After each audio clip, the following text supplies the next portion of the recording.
मैं ओशीन शर्मा बोल रही हूँ। मैं 2018 बैच की ब्लॉक डेवलपमेंट ऑफिसर हूँ और 2019 बैच की मैं एचएस अधिकारी हूँ। और मेरी शादी विशाल नेहरिया, जो कि एमएलए धर्मशाला हैं प्रेजेंटली, उनसे 26 अप्रैल को हुई थी। और ये शादी हम दोनों की रज़ामंदी से हुई थी, लेकिन आज की डेट में वो मुझे फ़िज़िकली, इमोशनली अब्यूज़ करते हैं, मेरा शोषण करते हैं, मुझे इमोशनल ब्लैकमेलिंग करते हैं, मेंटल टॉर्चर करते हैं। कल उन्होंने अपने परिवार के सामने मुझे बहुत ज़ोर से मारा, 3 थप्पड़ मारे और मैं बिस्तर से नीचे गिर गई। और उन्होंने अपने माँ बाप को बुलाते हुए ये कहा कि आप ये देखिए, मैंने इसको मारा है और अब किस्सा ख़त्म करते हैं। मैं आपको कल मैंने खुद को सेव करने के लिए कुछ फ़ोटोज़ ली हैं। आप देख सकते हैं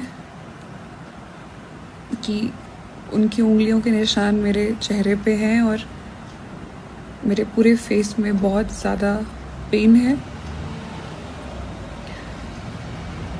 मैंने खुद को बचाने के लिए खुद को कमरे में बंद किया और अपने पेरेंट्स को उसी समय कॉल किया और वो लोग मुझे वहाँ से ले गए।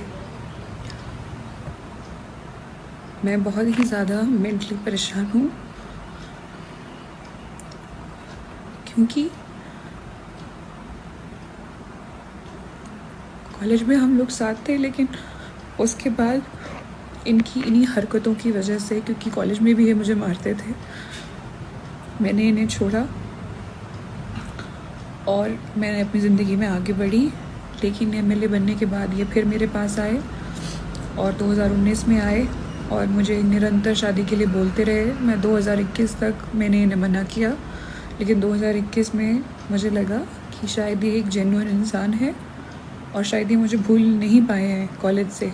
मैंने इन्हें मौका दिया, लेकिन इन्होंने मेरा बहुत ही नाजायज़ फ़ायदा उठाया है। शादी के चौथे दिन ही इन्होंने मुझे घर से बाहर निकाल दिया। इनके पेरेंट्स उस समय नहीं थे और घर से बाहर निकाल दिया सुबह 4 साढ़े 4 बजे, जब मैं कोविड पॉजिटिव थी, और कहा कि वो सामने रास्ता है, तू चली जा वहाँ पे। और मैं वहाँ चली गई। मैंने कहा मुझे फ़ोन दे दीजिए, इन्होंने मुझे फ़ोन भी नहीं दिया। मैं सड़क पर बैठ गई। आई वॉज़ वेटिंग कि कोई आएगा तो मैं फ़ोन लूँगी, अपने पेरेंट्स को कॉल करूँगी। ये वहाँ आ गए। इन्होंने ग्लास की बॉटल उठाई और थ्रेट किया कि मैं इसको अपने सर पे मार दूँगा अगर तो मेरे साथ वापस नहीं चली। उस ब्लैकमेलिंग के बाद मैं घर चली गई इनके साथ वापस। मैंने कहा आपकी मम्मी को पता होना ज़रूरी है। इन्होंने छुरी ली और रसोई में चले गए, वॉशरूम में खुद को बंद कर लिया और वहाँ पे ये धमकी दी कि मैं खुद को मार दूँगा अगर तुमने बताया। तो मैंने इनके माँ बाप को नहीं बताया। इनके माँ बाप, स्पेशली इनकी माँ, पिता इनके बीमार थे, तो मेरी उनसे कोई शिकायत नहीं है। इनकी माँ ने मेरी फैमिली को इतनी बार बुला के जलील किया है और ये झूठे एलिगेशंस लगाए हैं कि मैं इनके लड़के को मारती हूँ। इनके लड़के ने भी मेरे पे फॉल्स एलिगेशन लगाए हैं कि मैं इन्हें अब्यूज़ करती हूँ, मैं इन्हें मारती हूँ।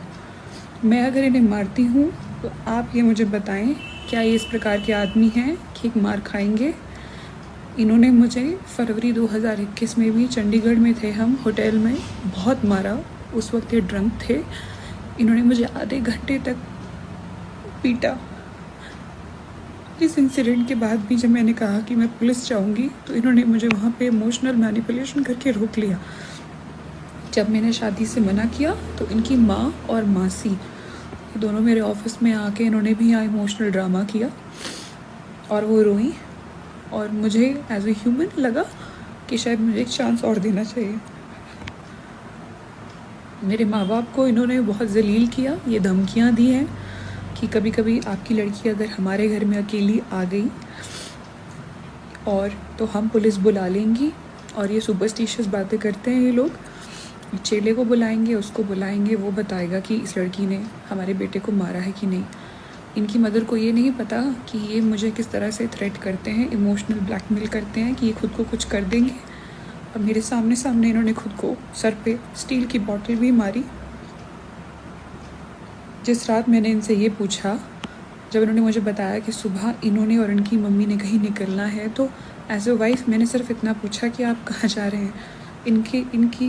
इनका कहना था कि माँ ने मना किया है बताने से। मुझे गुस्सा आया, मैंने इन्हें झंझोड़ा कि कम ऑन, आपको मुझे बताना चाहिए, I am your wife, I am your partner, I must know. ये उठे और इन्होंने स्टील की बोतल अपने सर पे मार ली। उस स्टील की बोतल में आज भी डेंट है।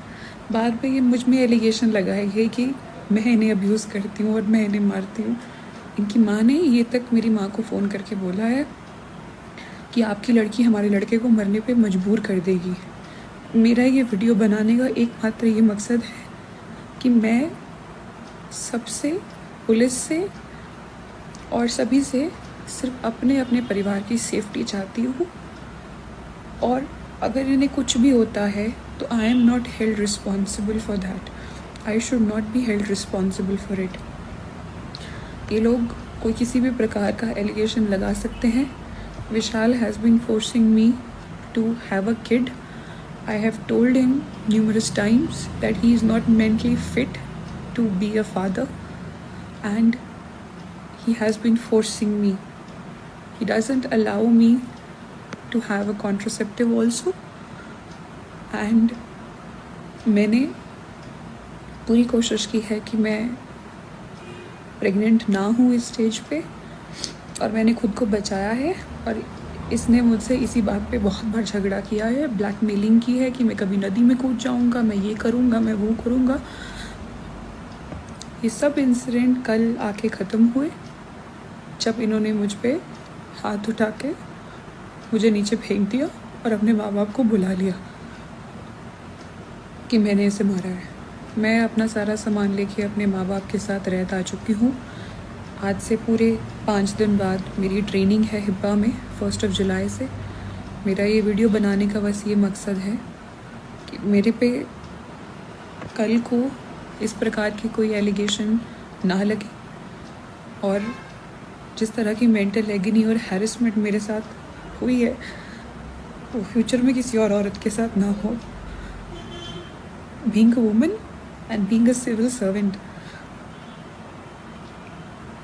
बस मेरी यही रिक्वेस्ट है।